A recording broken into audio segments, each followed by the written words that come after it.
Welcome to the marvelous land of Oz. I'm Mardell, and it's time to return to Dorothy and her friends in The Wizard of Oz by L. Frank Baum.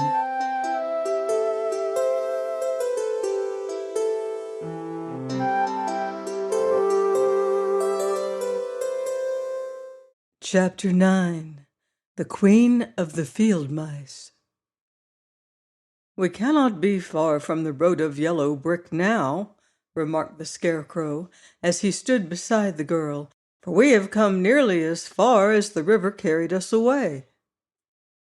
The Tin Woodman was about to reply when he heard a low growl, and turning his head, which worked beautifully on hinges, he saw a strange beast come bounding over the grass toward them.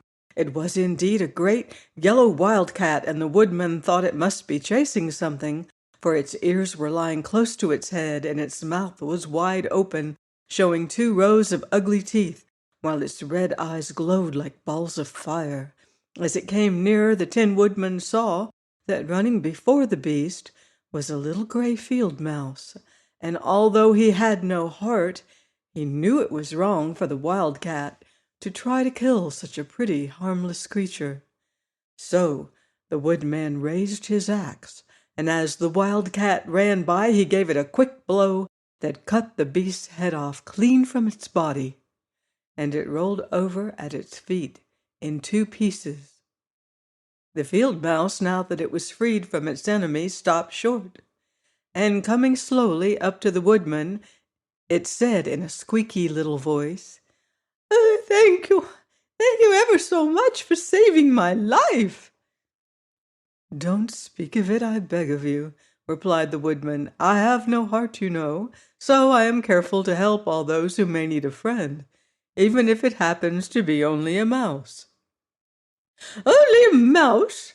cried the little animal indignantly. "Why, I am a queen, the queen of all of the field mice."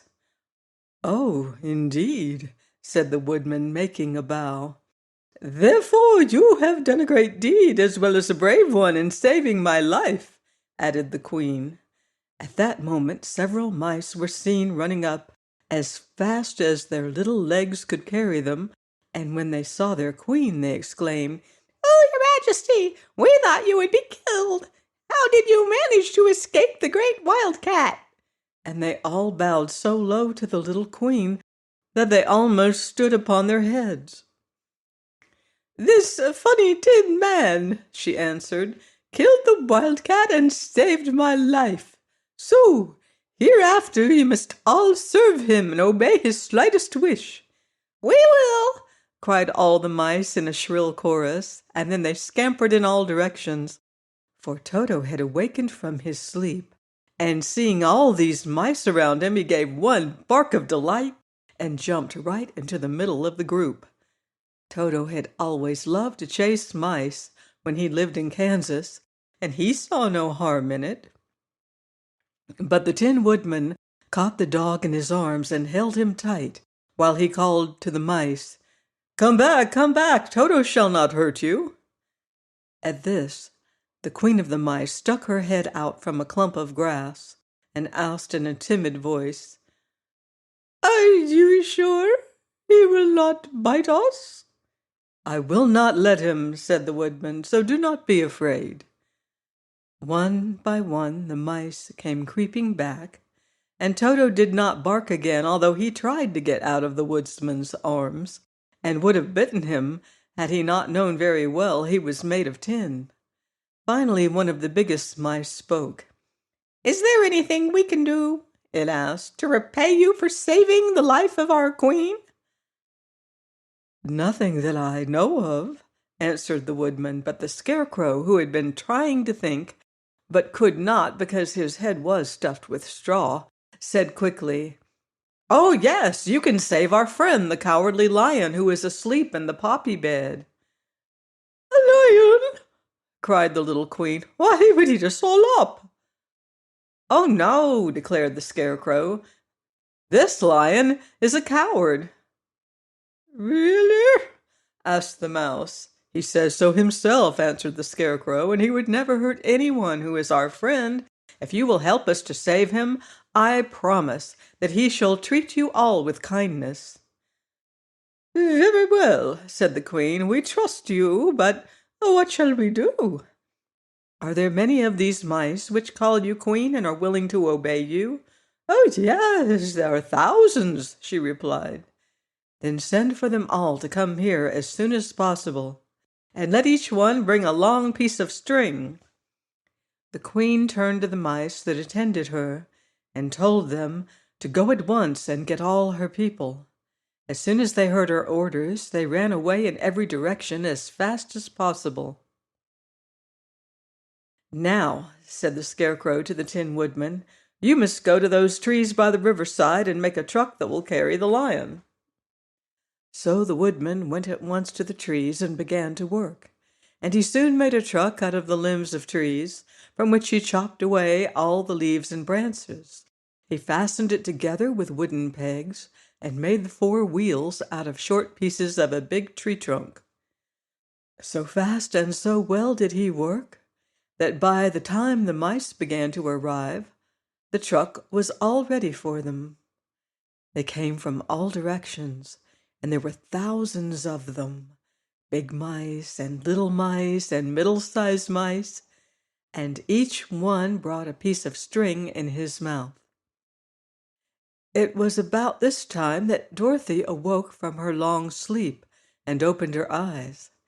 She was greatly astonished to find herself lying upon the grass, with thousands of mice standing around and looking at her timidly.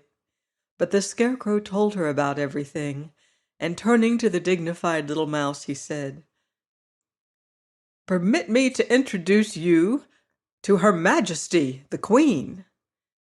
Dorothy nodded gravely, and the Queen made a curtsy, after which she became quite friendly with the little girl. The Scarecrow and the Woodman now began to fasten the mice to the truck, using the strings they had brought. One end of a string was tied around the neck of each mouse, and the other end to the truck.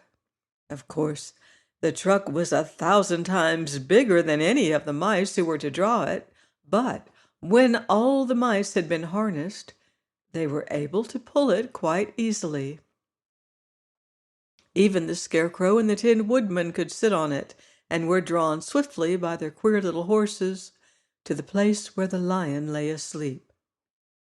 After a great deal of hard work, for the lion was heavy, they managed to get him up on the truck. Then the Queen hurriedly gave her people the order to start, for she feared if the mice stayed among the poppies too long, they would also fall asleep. At first the little creatures, many though they were, could hardly stir the heavily loaded truck, but the Woodman and the Scarecrow both pushed from behind, and they got along better.